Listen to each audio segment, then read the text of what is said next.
Okay, so for our third part of our shed tutorial, we're going to add in doors, windows, and an interior wall into our shed to create the two different spaces. So I want to get to my floor level, so you can either double click on it. Over in floor plans, I still have it open from before.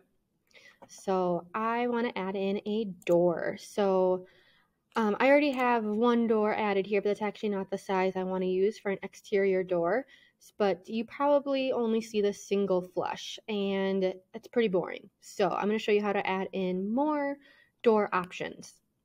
So there is this load family button. So I'm going to click that, and I actually have to back up here. So yours will look like this, and it has all of these folders of different things you can add in. We obviously want a door, so we're going to go in the door folder. And there is commercial, hardware, residential, some kind of basic ones here.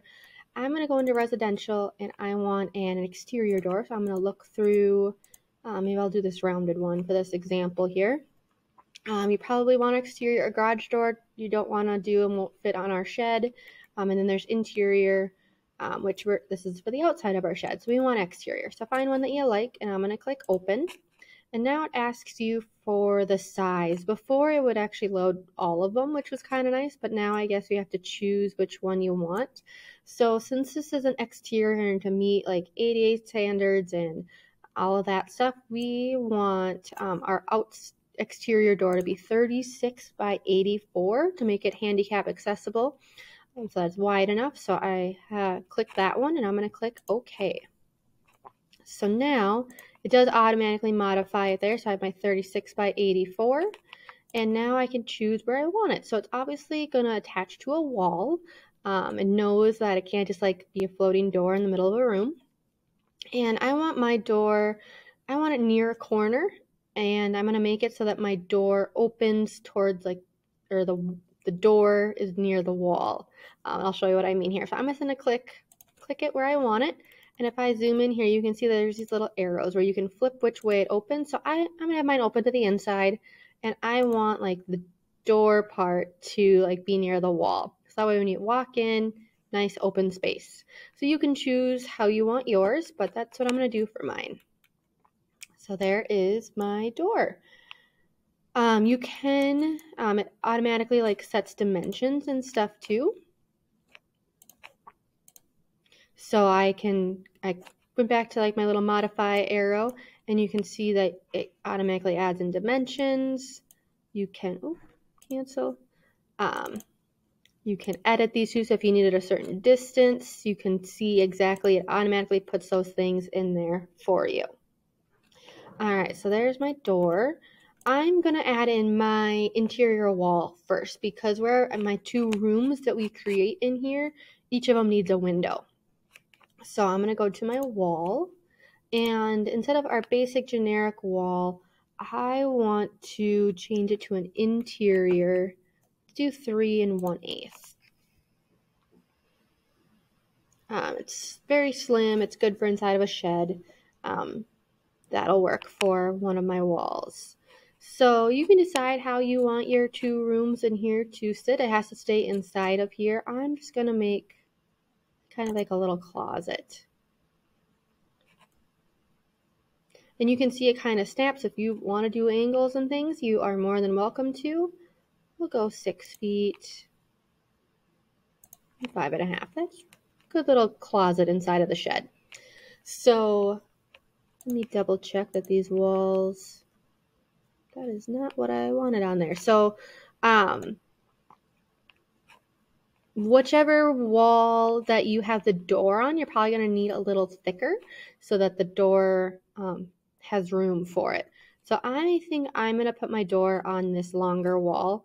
So this one, the door wall, is going to be 4 7/8, which is actually what it did there. My other wall, I don't need it as thick, so that's going to be the 3 1/8. Then you can see that both of these are thinner than the outside too. So then I'm going to get my door, and I'm going to load up a cool interior door. Let's see, panel. I kind of like that one. So I'm going to do open. For a size for our interior door, let's do like 30 by 84. So it's a little narrower, but not too much.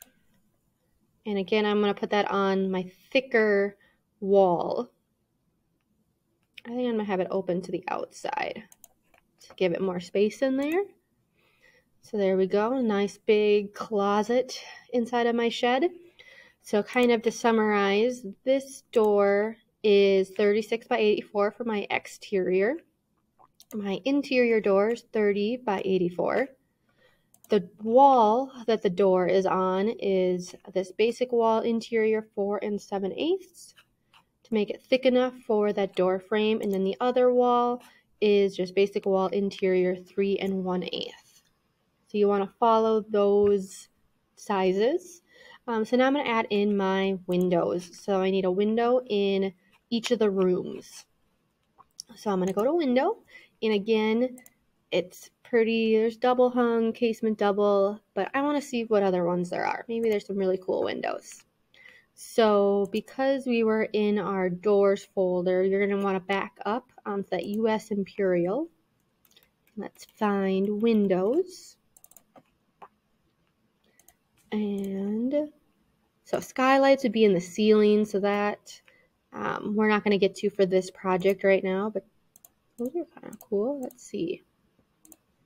Wow. So I kind of like that. Maybe look a little different, a little decorative on the shed. I'll make this into a she shed for myself. So I'll do open. So windows. Ooh, sizes. So you might have to play around a little bit since we can't choose all of them, or maybe. Haha. All right, so if you do want all of them, so you can kind of play with what size it actually is if you don't know what a good size, because windows for this, there's not a code because it's not a bedroom. So if you click the top one, and if you scroll all the way to the bottom, you can hold the shift key and click the bottom one, and it selects all of them. That's how we can get all of them. So I'm going to click OK. And it's going to load. And so now for my window awning triple horizontal, it has all of them. So I'm going to go a little bit on the bigger side. We'll try 72 by 28. And I'm going to put a wall window. So when you are placing your window, you can kind of see those blue dimensions, and that's telling me where it's at. So I want this to be centered. So I want to make sure that it's right in the middle, 8 feet on both sides before I click it. It's a lot easier to do it now. So that looks centered. That is centered. So I'm going to click that.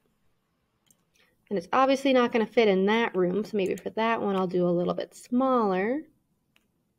60 by 28. Sure, a bright window in there. So again, just like the door, that does give you dimensions, so I can tell that I did center that in that room.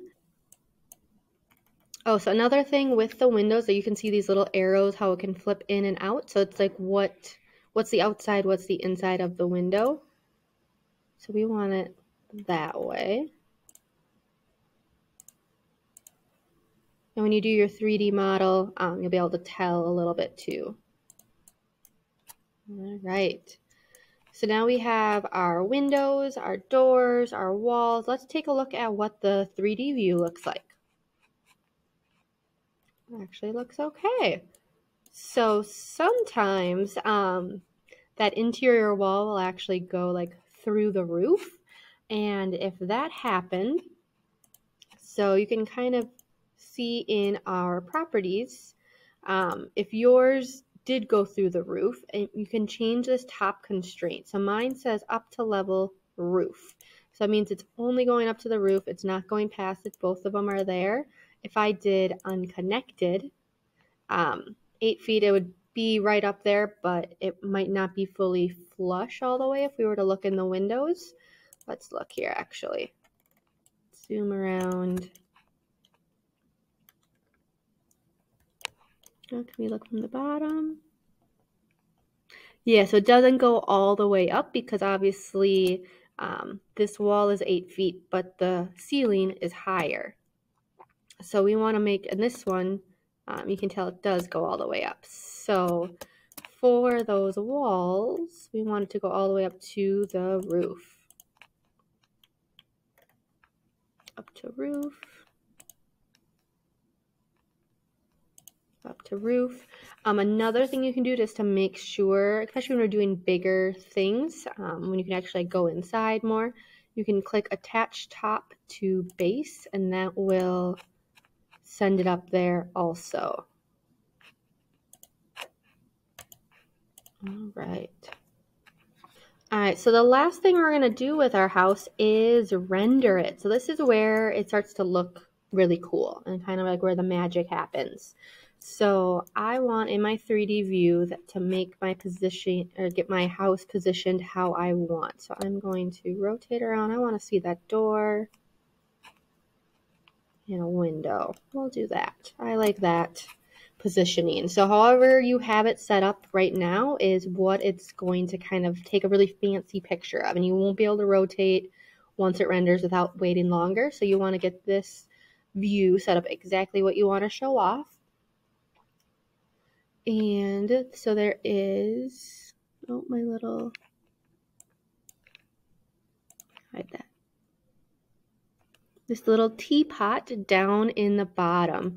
So this says show rendering dialog. And so I have it all set up. So for quality, right now it's set to draft. The higher you go, the longer it's going to take, but the better it's going to look. But it will take a while. So I'm going to do draft and click render just to show you.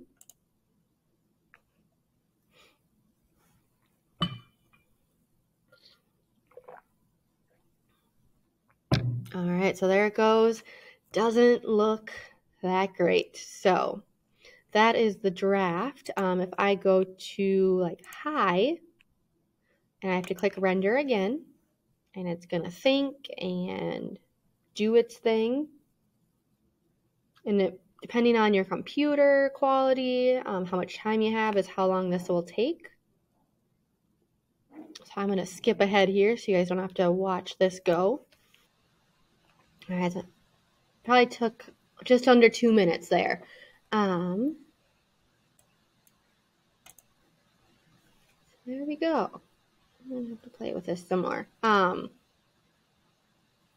So once you have it looking how you want and beautiful, my roof should look more different. Some of this should look more different, but once you have it all good, you're going to click Save to Project. We want to give it a name, so I'm going to call it Shed Exterior 1. But sometimes you might have multiple. And click OK.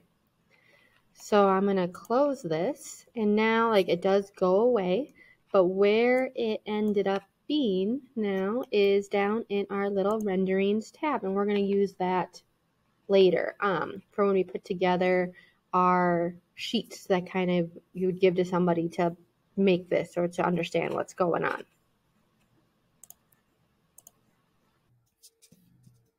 All right, so I actually fixed my roof here. The material for some reason didn't save for our asphalt shingles. So I'm gonna re-render this on medium because that's probably good enough for this project, and it's pretty quick.